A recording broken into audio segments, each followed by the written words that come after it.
Alright, welcome back, and now we have the two hardest stages to go through, and probably the hardest Robot Master to battle, so we'll start with Crystal Man, because he fits both those roles. And here's a fun little enemy. If you knock out the...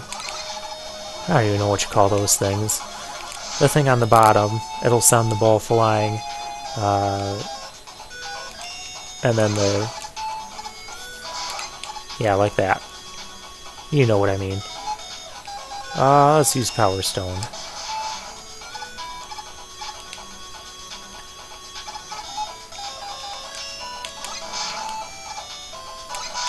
Bombs are nice.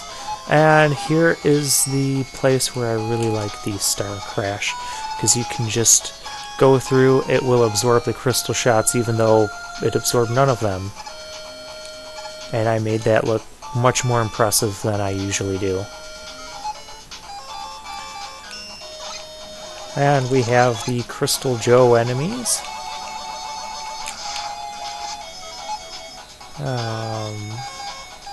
Everything seems full except Power Stone. So for here I recommend taking out the enemy first and then making the jump with the Star Barrier, just because I want to actually use it. We'll launch it at that guy.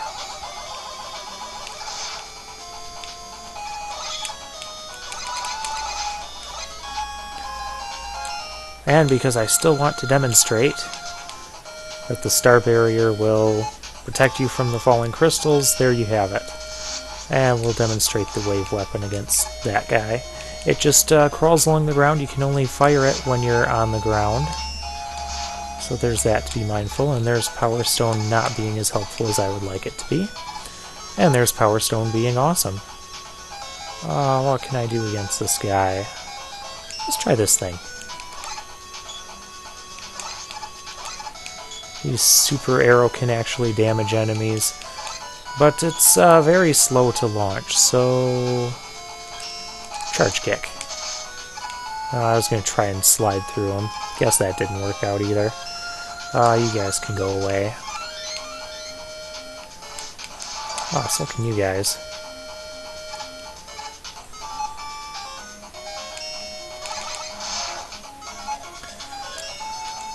And, if you haven't already used your M-Tank, there'll be another M-Tank right here where I'm standing and taking all this damage, so I can demonstrate this.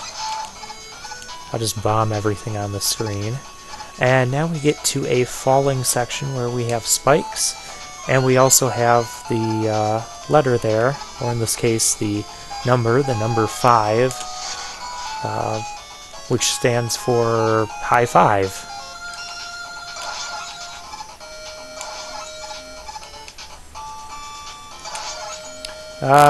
Do be careful, because he had that enemy there. As soon as you fall, he'll turn into his smaller form and charge you right away. And that just doesn't get old. Alright. Now, Crystal Man, I don't know what it is, but I have such a hard time trying to dodge this attack. I also have a hard time dodging when Mega Man decides to jump into his feet instead of sliding. And we actually don't have Crystal Man's weakness yet, so we'll have to go with the Mega Buster. Hey, I dodged it this time. That wasn't going to happen again. Ow.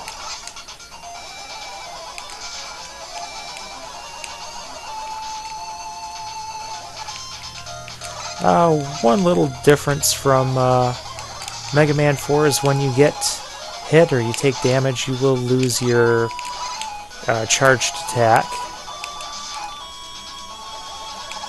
It can also be somewhat tricky to hit because he bounces all over the room.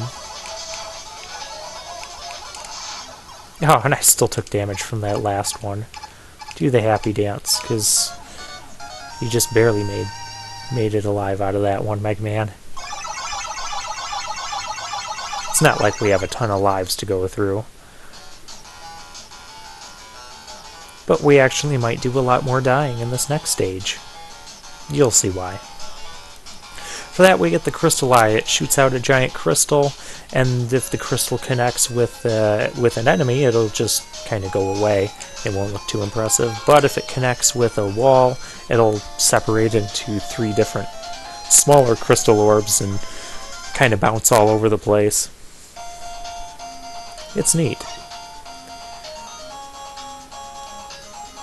And we have Gyro Man's stage. I like to try and dodge the clouds as we're going up that elevator, because really there's nothing else going on.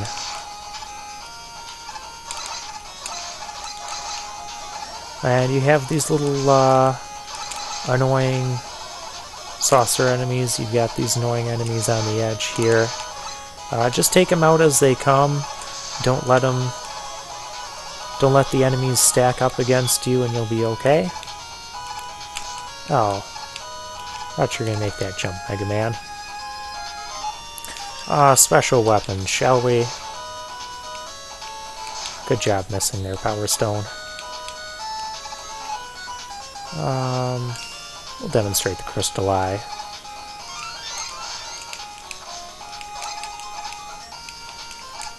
There's Crystal Eye not hitting anything.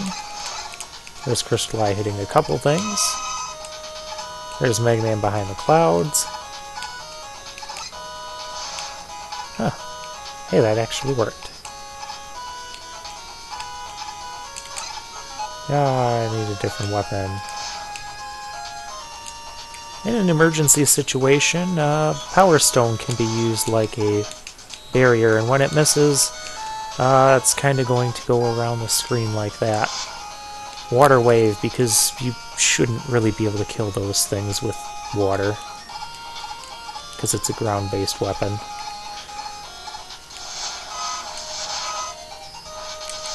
I also like watching Water Wave just kind of drop off of the screen, or off the side of the ledge there, and it just looks a little silly. And now we have these guys. I don't have time for you.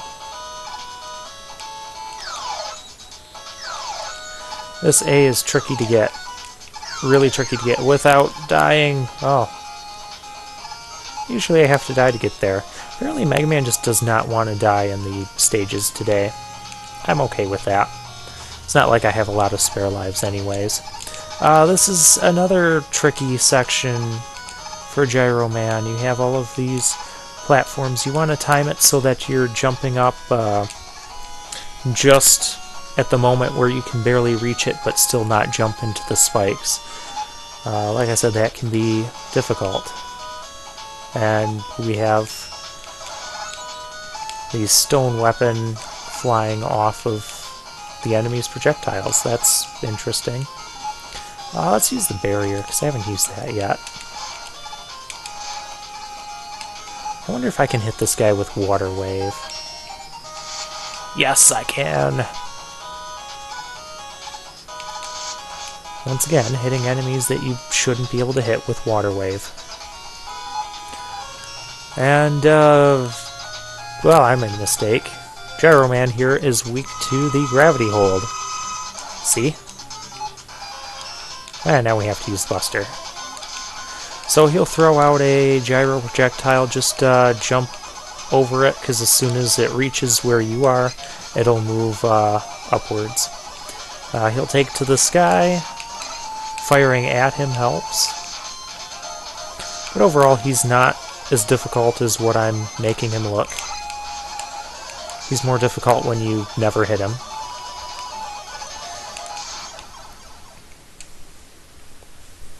After he launches his gyro attack from the air, just do a quick slide and you'll avoid him, and you'll also get some nice distance away from him when he drops back down. And then you shoot at him instead of shooting away from him like I was doing. For that, we get the gyro attack.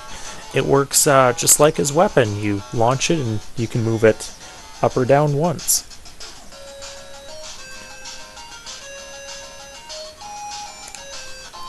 Alright, and we're ready to go after Proto Man now.